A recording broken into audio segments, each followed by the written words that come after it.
Chrysler 300. This is it's been crazy job fixing this car. There's another reason some people just shouldn't be mechanics or electrical. This was the fan that was on it, which was driving me nuts. I just had to do the balancer. But this just literally pulled right out of this massive crimp, whatever. This is for like 8 gauge or so. This is 12 gauge wire. This thing was this massive bunch of electrical tape. This wire just literally pulled out of there. What caught my eye when it was on the car was right there, exposed wires. It was rigged up, so I'm gonna go through, and may not be the OEM way, but I will be doing it a lot cleaner than this and safer, because this is a lot of power running through here. Look at this wire here. There's a split, that's the power wire. And all this crap was just bundled up in here, so I'm gonna fix that. Did the balancer. It's down there. Should have did a video on it, but I forgot. For the install kit, it's tricky. AutoZone. This is the toolkit you need.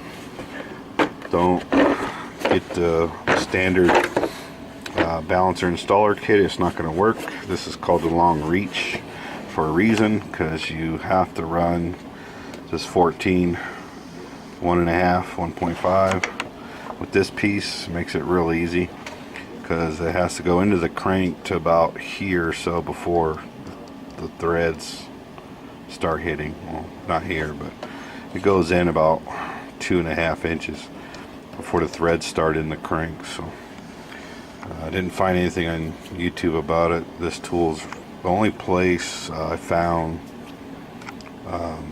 to rent this is AutoZone. I went to O'Reilly's, Napa, and all over, but AutoZone is the one for this. That's for the installer. The puller, there was a trick on it too. The rent one has 2 rods. The longest rod I think is 5.5 inches. You need like a 7-inch for the puller. The trick I found on that one was you take the small rod in the kit, and you'll see that it slides into the bolt in the kit. What you do is you put a bolt in that hole that fits in there, and then put the rod will go against that, the bolt head, and then into the crank, and that actually will allow you to use that kit. I don't know if that makes any sense, but I wish I would have showed it. I didn't have time. I've been on and off this project. It's the balancer down there, right there, that big one. Mine was wobbling all over the place. Here, I'll show you. That's a blown one right there. See the rubber insulation's all blown out. This one was wobbling real bad. I could feel it when I hit the throttle or at idle. So on that one, the remover has 3 claws.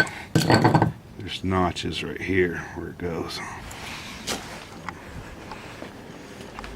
I know that's not too helpful, but for the install kit, that will be save you a lot of time running around looking everywhere for it, because it's odd. This is an oddball long reach kit needed.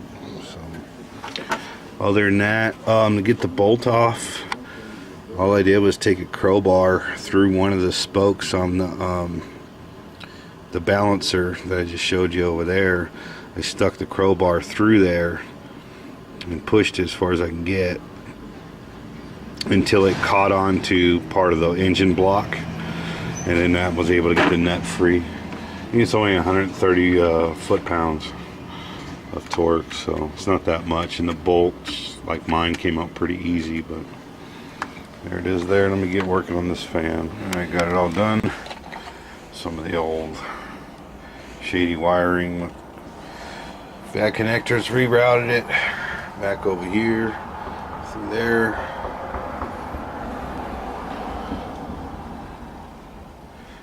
And there. So there goes. Proper cooling fan wiring done. No more of this monstrosity that was done previous. Not by me.